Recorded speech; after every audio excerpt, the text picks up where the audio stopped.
How's it going, YouTube? As always, I hope you're having a great week. I hope you're having a blessed week. You're drawing closer to God, as always. I wasn't really planning on making another video today, but that's the way things go, right? We're calling this one a true hope. A true hope. If someone asked me why we need to be saved, the best answer I could give is because of hope. Is your hope to make it through the day, to make it through the year, to make it just through life? Is your hope to just live a good life, maybe? To love others or be loved, right? But here's the problem with that. Whether it be for the day or the week or the year or your life, it ends. And then you're forgotten. So there's really no hope in it. If you really look at it, the hope you have, it fades away. If that's your hope, right? The reason we need to be saved is a hope to get back to what we were created for, right? And, that's in everybody, right? I think we have this hope. We don't know what it is, but we have this hope, right? We look and we say there has to be a reason for life. And just the fact that we're saying that and that everybody's saying that, we know it's true. I'm not asking you to believe in something that's not proven or not scientific or anything else. When it comes to a hope, a reason for life, we see that in everything around us, right? There's a reason for the sun to give us light and heat. There's a reason for the water and food. There's a reason for our heart to beat. There's a reason for everything we do, right? There's a reason why, if we were to make something, we have a reason for it. Even if that reason is just to look at it and be in awe. Or see what comes out of just making something. There's always a reason for something. There's nothing that is meaningless or has no reason. It all has a reason. Science in some ways is trying to tell us that, the universe is not real. Well, how does that make sense? I guess if you want to believe that, but then how do you explain the fact that I'm standing here talking to you? You're saying it's not reality. What, are we in some simulation? Well, there's still something there that has a reason if that's what you want to believe. You see, I think the reason for life, and I know the reason for life, is to have a relationship with God. That's why He created us, is to have a relationship with God. And that might seem like, oh, well, what? That's not a big deal. That's just one thing. That encompasses everything. It's more than we can understand or comprehend. It encompasses everything through all eternity, right? And that's what we have hope in. That's why we need salvation, is to have a hope for eternity, for a relationship with God. Because the problem is, we've fallen. We've fallen short. We've missed the mark. And right now, in and of ourselves, we can't have that relationship. When we're looking at the meaning of life, it's unattainable at that point. Right? It's not something we can gain anymore. We've failed. It's a goal that we cannot meet. So why have hope in it? Right? God gave us an example of a relationship with Him. Now, mind you, it's, from a fallen world, it's not as much exact as what He has in mind for us. It falls short in ways because it requires two imperfect people. Right?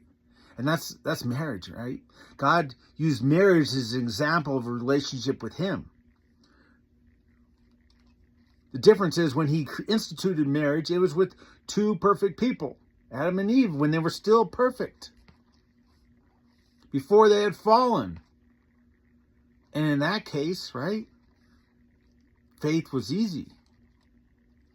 The commitment was easy. Because we ain't got to worry about the other person failing us. You know, in a marriage, something's required. And in salvation, something's required. And that's a commitment. In marriage, we make a commitment to the other person. And when we speak in our vows, we say, no matter what, through hell and high water, basically, we're going to stay committed to that person. No matter what we have to go through, we're going to go through it together. Whether we feel like it's good or bad, it's going to be together. Right? And the same thing with God. We have to have faith when we make this commitment. It's required. When we make this commitment to God for salvation, to have a relationship with Him, we have to have faith because we can't see the middle. They say faith makes movement into the unknown possible. That's why it's required, because otherwise, how are you going to move into the unknown? You got to dip your toe in, see how it is. At some point, it doesn't work that way. You're not making a commitment. In the same way, we contort marriage, right? In Jesus' day, they asked him, they said, is it lawful for a man to divorce his wife? And Jesus answered and he said, it was never God's intent to have divorce. It was never God's intent. A commitment was a commitment to the end. It didn't have a reason to get out of it. But he said because of man's sin, Moses and hardness of heart, Moses allowed it for those who had somebody else that reneged on their commitment, basically. That said, I don't want nothing to do with you no more. I'm going to go do this now. Right? Who truly didn't make that commitment. In other words, if one party didn't truly make that commitment, he gave them out. Because of sin. It's because of sin in both parties' hearts. Right? But it was never God's plan. It's not an example of God's relationship with us. You see, faith is required for us to move into the unknown in a relationship with God. Because we don't know how our life's going to go once we make that commitment. But we're saying, no matter what we go through, Lord, we're going to be committed to you. And we do that by faith. Right? We do that by faith. Hebrews 11:1 says, now faith is the substance of things hoped for. It's the evidence of things not seen. We can't see how our life's going to go, but we have faith in it. But here's the beauty of this, right? While we are required to have faith to make this commitment, God is not. You see, God knows the beginning. He knows the end. He knows everything in between. He's accepted all of it and committed himself to us. Right? And so the only difference is that he's not going to force us to be committed to him. Right? He's not going to force that upon us. He's not going to force salvation upon us.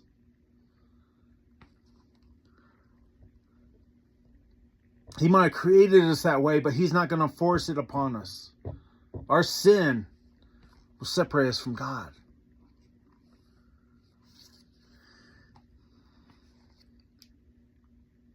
When we say faith, we're talking about basically putting our reliance, putting our life in God's hands. And the same with marriage. We're putting our life in our partner's hands. We're having faith in that. We want to change and contort marriage, right? And I think that's why Christians fight for it so much, because it is an example of a relationship with God. We want to contort it, but in the same way we contort a relationship with God. We want to contort it and we want to say, well, I can live with this person and I don't need to make that commitment publicly.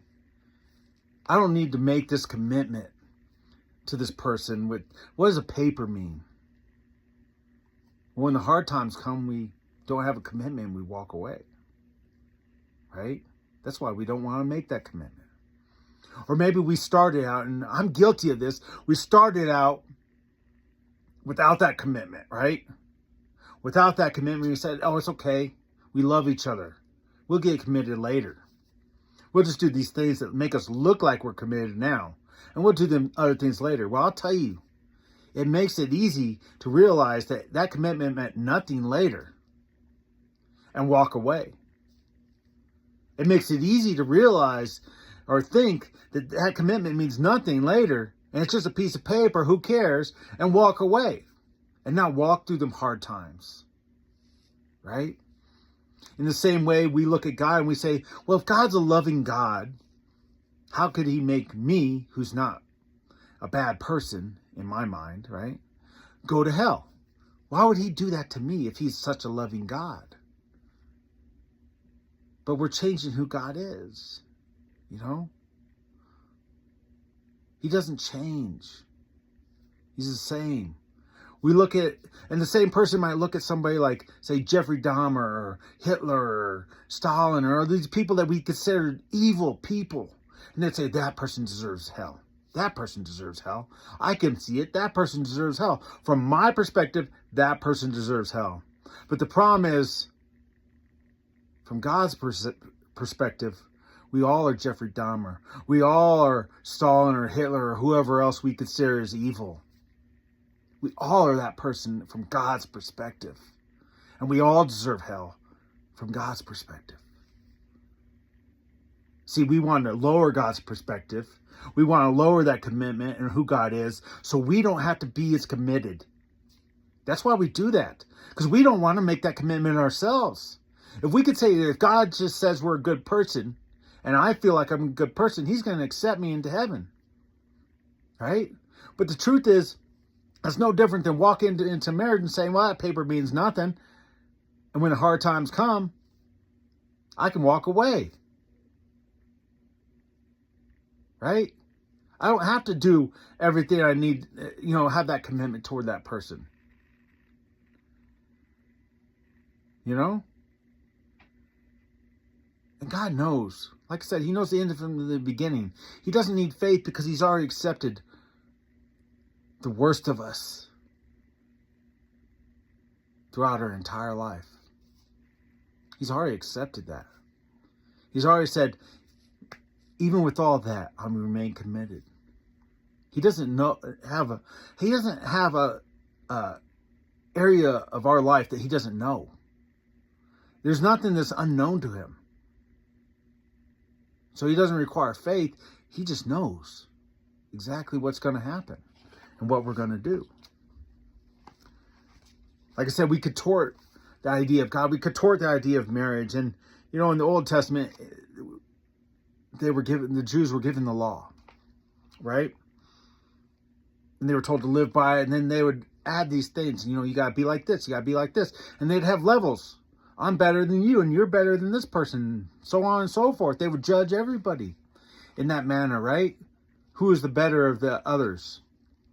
And there was one that, I'll tell you, believed that he was better than all of them. In his own words, he says it. In Philippians 3, 7 through 11, which is what we're going to read, he shows us hope. But before that, in the verses prior to that, he shows us what his hope used to be. How he was striving for something he could not obtain because it was unattainable to him. He was looking at others from his own perspective instead from God's perspective. And even though he would meet his level compared to others, it still was short of what he needed. It was still empty. It was still, I can't take this past death. I can't take it past the day. I can't take it past the year. It's not obtainable. I'm unable to keep it. But then in Philippians 3, 7 through 11, he says this, but what things are gain to me, these I have counted loss for Christ. Yea, indeed, I also count all things loss for the excellence of the knowledge of Christ Jesus, my Lord, for whom I have suffered the loss of all things and counted them as rubbish, When we make this commitment, we don't know how our life's going to look when we commit to God with faith. That means we're stepping out. We're putting our life in God's hands. And there's going to be, I'm going to tell you right now, it's not going to be perfect. It might not even be even anywhere close to what we think. We might think, oh, if I choose God, everything's going to be perfect. My life is going to be great. And it will be. But God knows the end. He knows the hope. He knows how it's going to go to get there. Right? And what Paul's saying is that all these things I gained in life, they're all loss. They're all just the middle ground. They're not the hope. They're not where I'm trying to get to. But I found how to get there. And it's through faith in Jesus Christ. That I may gain Christ and be found in him, not having my own righteousness, which is from the law, which fell short for him, was not enough. It might have met up to his standards from his perspective, but not God's standards from God's perspective of righteousness. But that which is through faith, what allows us to step out into the unknown. In Christ, the righteousness which is from God by faith. And I'll say it again. But that which is through faith in Christ, the righteousness which is from God by faith. That I may know him and the power of his resurrection and the fellowship of his sufferings. Paul knew that these things in the middle, these hard things, are only, and God walking through them with him, are only going to deepen his faith with God, his commitment to God, his love for God. They were valuable that he went through these things because they made his relationship so much deeper with God. And it says being conformed to his death, if by any means I may attain to the resurrection of the dead, from the dead. In other words, my hope is to be resurrected from this dead life where it's all for nothing. There's no hope in it. To a righteousness which is by faith, which Jesus offered freely by giving his life to pay our price, right? He offered it freely. The hope is that through faith in him, through what he's done, that he will make us righteous. That his righteousness will cover our sin. That we might have hope in a relationship through all eternity. That we might get back to what we were created for. Now maybe you live in life and you feel like it's good. But deep down you feel, man, it's all for nothing. Like I do all these things, but really, one day it's all going to be gone. They're going to burn up the stuff, or they're going to haul it away and sell it to somebody else. Eventually it's going to be in the ground and it's going to be dust. It'll be nothing. I'll be forgotten. None of these things will matter. You don't believe me? Other than out of the Bible, there's people throughout history we have no clue about. There's sections of history we have no real clue about other than what's written in the Bible, right?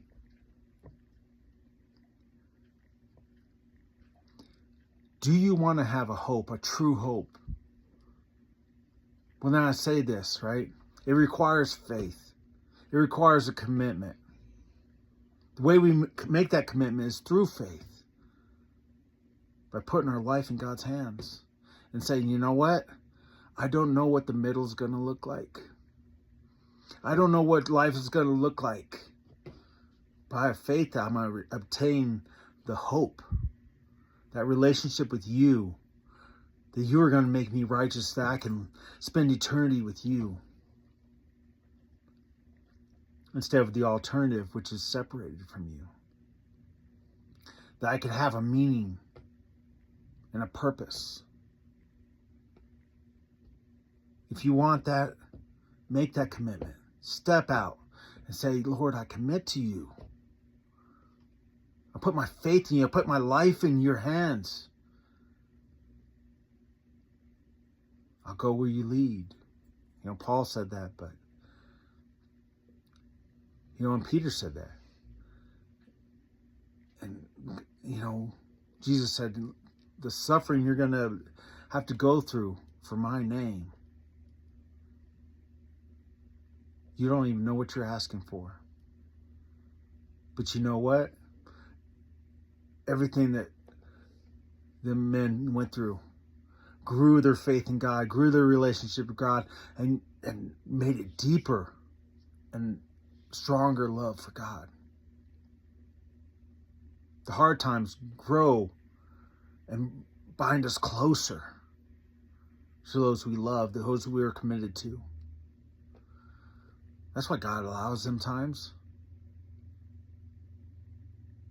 That we might know him more and know his love for us more, because he suffered the death on the cross for us. He looked through them things which he knew were going to be and how they were going to be. He said, they're all worth it. And I might obtain righteousness for them. I give everything for them. It's an easy way to have hope in your life, and that's to commit your life to Jesus Christ. To have a relationship with him. To have faith in him. This relationship is through faith, not of ourselves. It's not like we obtain it through some kind of works. We just say we're committed, hell or high water, to you, Lord. No matter where you lead, I'll follow. Have a great week.